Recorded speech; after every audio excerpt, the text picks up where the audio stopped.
গাইবান্ধা সদর, সুন্দরগঞ্জ, ফুলছড়ি, সাঘাটের চরাঞ্চল, পলাশবাড়ী, সাদুরাপুর উপজেলার নদী তীরবর্তী বালুময় বিস্তীর্ণ চর ও সমতলে ভুট্টা আবাদ হয়ে থাকে।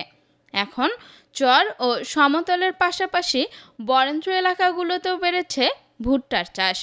কম খরচে অধিক লাভ হওয়ায় বোরো ধানের পরিবর্তে ভুট্টা আবাদে ঝুঁকেছেন গোবিন্দগঞ্জের সাপমারা, কাটাবাড়ি, কামদিয়া ও দরবস্ত এলাকার কৃষকরা। এর মধ্যেই কোনো কোনো ক্ষেতে এসেছে ভুট্টার থোর। বিভিন্ন কোম্পানির আমদানিকৃত হাইব্রিড বীজের উপর কৃষকরা নির্ভরশীল থাকলেও এখন বাংলাদেশ কৃষি গবেষণা ইনস্টিটিউটের উদ্ভাবিত বাড়ি ভুট্টা ৯ ও ১৩ নতুন দুটি জাতের হাইব্রিড ভুট্টা বীজ পাওয়ায় খুশি কৃষকরা। এই যে কাটাবাড়ি প্রত্যেক জায়গাতেই হয়, খালি খিয়ার অঞ্চল বাদ দিয়ে প্রত্যেকটা জায়গাতেই হয় ভুট্টার আবাদ। ব্যয় যতটুকু হয় তাতে কিছু লাভজনক থাকে। 3বার ওষুধ ব্যবহার করা হয়েছে। এই গাছ যখন একটা কর হয়েছে তার আগেই একবার দেওয়া হয়েছে, আর যখন বান্দা দেওয়া হয়েছে তখন একবার দেওয়া হয়েছে, আবার বান্দা দিয়ে সেচা দেওয়ার পরে তখন একবার দেওয়া হয়েছে। এবার আল্লাহর রহমত ভুট্টা লাভজনক হবে, খুবই ভালো ফলন হবে, গাছের চেহারা খুব ভালো। লাভজনক অল্প দিনের মধ্যে আসে, একবারে টাকাটা পাওয়া যায়, এই জন্য আবাদ করা হয়। নালবাটি ভুট্টা আবাদ করেছি, মানে ফলন অতিরিক্ত, মানে 45 থেকে 40 থেকে 45 মন মন হয়। তারপর দামটাও ভালো পাওয়া যায়, পোকার থেকে রক্ষা পাওয়া যায়।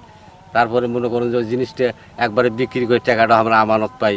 অন্য আবাদের চেয়ে বরেন্দ্র অঞ্চলের কৃষকদের কাছে ভুট্টা চাষ লাভজনক হওয়ায় এ অঞ্চলে ভুট্টার আবাদ আগের চেয়ে অনেক বৃদ্ধি পেয়েছে বলে জানিয়েছেন উপজেলা কৃষি কর্মকর্তা।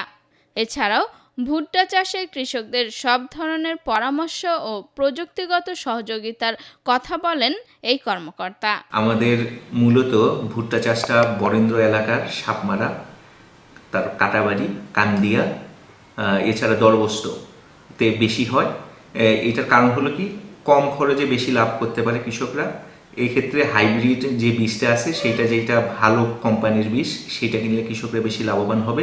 এছাড়াও আমরা প্রণোদনার মাধ্যমে কৃষককে হাইব্রিড ভুট্টার বীজ সরবরাহ করে থাকি। এছাড়াও আমাদের উপজেলা কৃষি অফিসে বিভিন্ন পর্যায়ের কর্মকর্তা কর্মচারীরা কৃষকদের ভুট্টা চাষ সম্পর্কে বিভিন্ন উঠান বৈঠক সহ বিভিন্ন কার্যক্রমে এবং রোগবালাই সম্পর্কে তাদেরকে ধারণা দিয়ে থাকে, যাতে তারা কম খরচে বেশি পরিমাণ ভুট্টা চাষ করতে পারে এবং অধিক পরিমাণ লাভবান হতে পারে।